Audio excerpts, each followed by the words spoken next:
Gerakan mahasiswa yang menjadi salah satu pilar demokrasi memang sangat seksis dan strategis. Akan tetapi, sejarah aktivisme mahasiswa juga mengalami pasang surut. Dan yang paling menonjol adalah orkestrasi kekuatan rezim penguasa yang akan selalu membatasi dan menghalangi kebebasan aktivisme tersebut.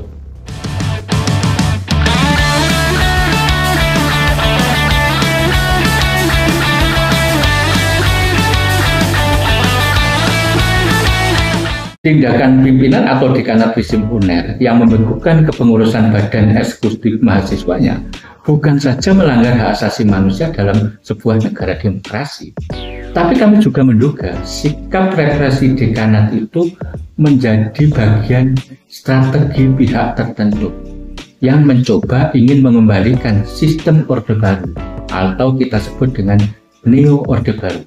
Bisa saja kebijakan dekanat FISIP UNER merupakan test case kekuasaan saat ini untuk melakukan hegemoni terhadap aktivisme mahasiswa dan pimpinan kampus. Kita tahu banyak sisa-sisa orang yang berkuasa pada zaman Orde Baru saat ini rekod dan bahkan memiliki jabatan strategis. Kalau kita lihat jelas represi dekanat FISIP UNER sudah menyamai bahkan melampaui aturan rezim Orde Baru saat itu soal NKK BKK, normalisasi kehidupan kampus dan atau badan koordinasi kemahasiswaan yang secara struktural, sistemik maupun politis dikendalikan oleh pimpinan kampus. Kemudian pimpinan kampus ini memiliki relasi dengan kepentingan politik eksternal, baik itu pemerintah yang berkuasa maupun atas nama negara.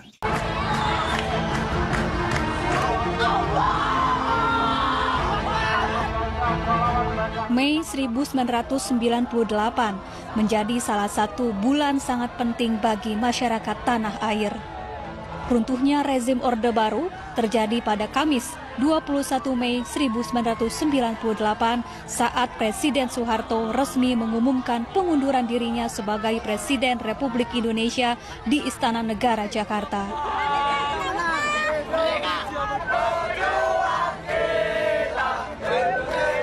Setelah pengumuman Soeharto mundur dari jabatannya, B.J. Habibie yang menjabat Wakil Presiden dilantik menjadi Presiden ketiga Indonesia di depan Mahkamah Agung lantaran pelantikan Presiden di gedung DPR MPR tidak mungkin dilakukan karena seluruh sudut gedung Dewan diduduki mahasiswa sejak beberapa hari sebelumnya. Mundurnya Soeharto dari jabatannya sebagai Presiden bukan tanpa alasan. Malam sebelum pengunduran diri, 14 menterinya menolak bergabung dengan Komite Reformasi. 2 hari sebelum pengunduran diri dari jabatan Presiden, Soeharto sempat memanggil 9 tokoh Islam, di antaranya Nurholis Majid, Gus Dur, Kiai Haji Ali Yafi, serta tokoh lainnya. Namun, tokoh-tokoh ini menolak bergabung dengan Komite Reformasi Nasional, menyampaikan pesan bahwa rakyat Indonesia menginginkan Presiden Soeharto mundur dari jabatannya. Latar belakang utama kepemimpinan Soeharto tumbang karena aksi demonstrasi besar-besaran mahasiswa yang menduduki gedung DPR MPR semakin ramai sejak beberapa hari sebelumnya. Tidak hanya mahasiswa yang menggeruduk gedung DPR MPR, sejumlah tokoh yang bergabung dalam Gerakan Reformasi Nasional juga berdatangan. Di antaranya Ali Sadikin, W.S. Rendra, Solihin GP, YB Mangun Wijaya, Megawati Soekarno Putri, dan Amin Rais. Di hari yang sama, 18 Mei 1998, kejutan besar datang tiba-tiba dari Ketua DPR Harmoko yang menggelar konferensi pers menyikapi tuntutan reformasi. Orang dekat Soeharto ini meminta Soeharto mundur. Gelombang unjuk rasa mahasiswa semakin masif. Ribuan mahasiswa dari berbagai elemen mendatangi dan menduduki gedung DPR MPR.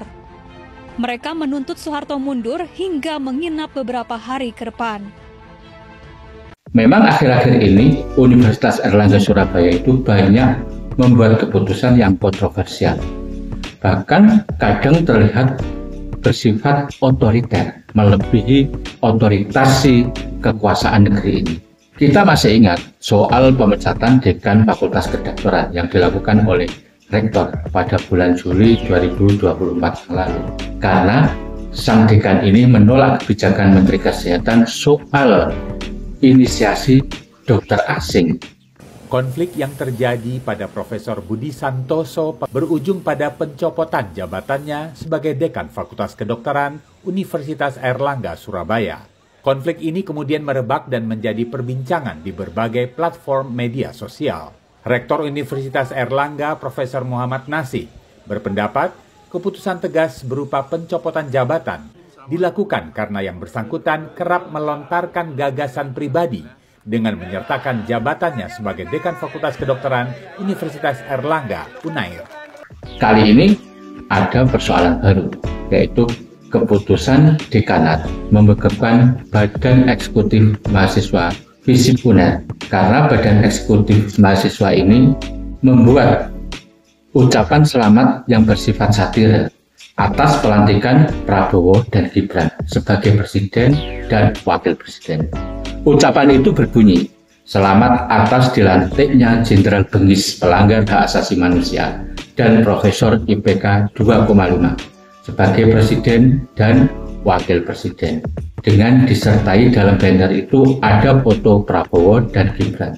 Kenapa kemudian dekanat itu membekukan Badan Eksekutif Mahasiswa FISIP UNER? Katanya sih alasannya karena tidak etis.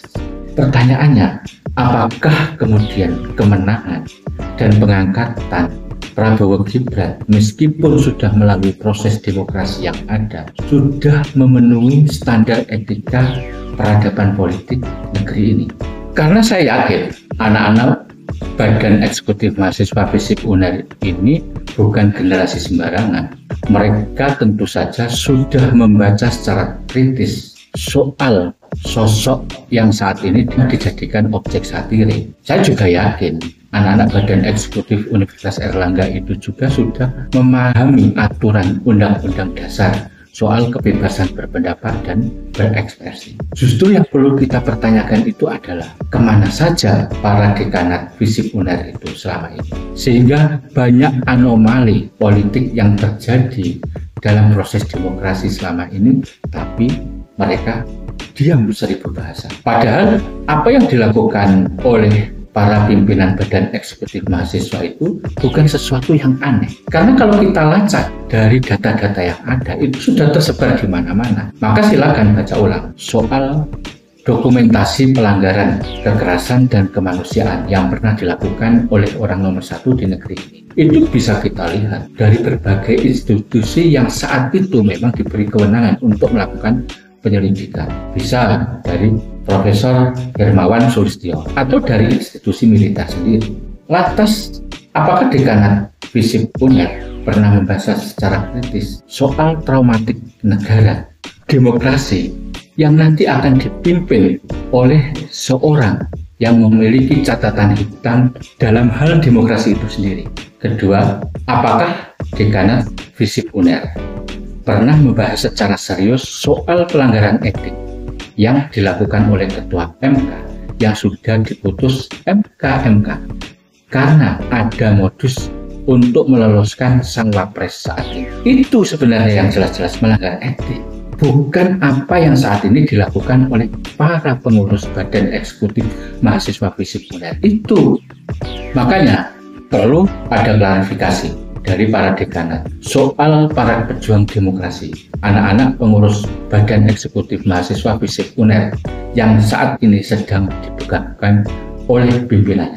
Terus terang, ada yang mengagetkan lagi, tapi ini baru kami tahu kalau yang menjabat dekan FISIP UNER itu Profesor Bagong Suyanto, yang kami kenal beberapa dekade yang lalu merupakan sosok yang kritis, demokratis, dan humanis. Bisa kita lihat beberapa tulisannya yang pernah kita baca pada era 90-an hingga 2000-an yang tersebar di berbagai media massa. Maka menurut hemat kami, Profesor Bagong Suyanto secara personal tidak mungkinlah mengambil keputusan itu. Justru kami menduga ada beberapa kekuatan yang sebenarnya memiliki pola pikir pragmatis dan oportunis di belakangnya. Meski demikian, karena ini kan sudah menjadi semacam kebijakan pimpinan yang merepresentasi institusi dekanat FISIP UNER, maka mau atau tidak mau harus ikut memberikan penjelasan secara utuh soal pembekuan Badan Eksekutif Mahasiswa FISIP UNER ini. Karena ini jelas presiden buruk bagi dunia kampus dan mimbar kebebasan akademik, dan juga menjadi legasi buruk kehidupan demokrasi dalam dunia pendidikan tinggi. Kalau kemudian apa yang dilakukan oleh dekanat FISIP UNER ini kemudian berkembang menjadi tren atau model para pimpinan kampus di Indonesia ini, maka pupuslah harapan kita tentang dunia demokrasi atau kehidupan demokrasi di negeri. Karena kita tahu salah satu pilar dari kehidupan demokrasi itu adalah dunia perguruan tinggi, khususnya para akademisi, mahasiswa, dan para besar. Tapi bagaimana mungkin kita berharap dengan pola pikir para pimpinan yang ada di FISIP UNER ini? Maka perlu kita kritik dan kita dukung apa yang sudah dilakukan oleh para aktivis yang ada di Badan Eksekutif Mahasiswa Fakultas Ilmu Sosial Ilmu Politik Universitas Airlangga Surabaya.